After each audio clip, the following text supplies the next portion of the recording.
कि भाई result clear है।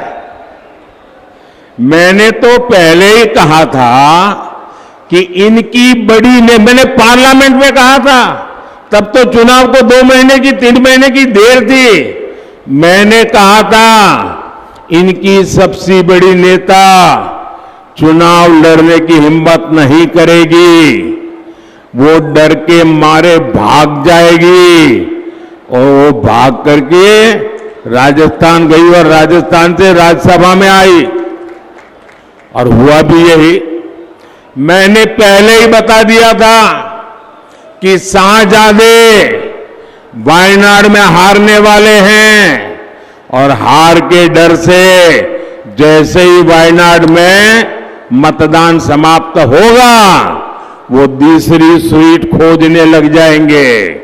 और अब दूसरी सीट पर भी उनके सारे चेले चपाटे कह रहे थे अमेठी आएंगे, अमेठी आएंगे, लेकिन अमेठी से भी इतना डर गए, इतने डर गए, वहां से भागकर अब रायबरेली में खोज रहे हैं रास्ता।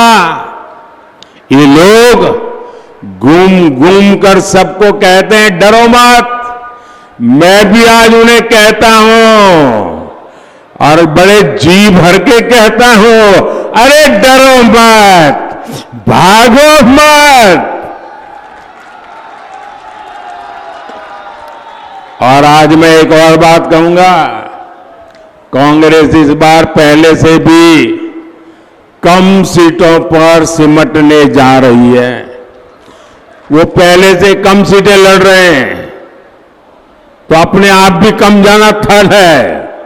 अब देश भी समझ रहा है कि ये लोग चुनाव जीतने के लिए चुनाव नहीं लड़ रहे हैं, ये सिर्फ और सिर्फ देश को बांटने के लिए चुनाव के मैदान का उपयोग कर रहे हैं।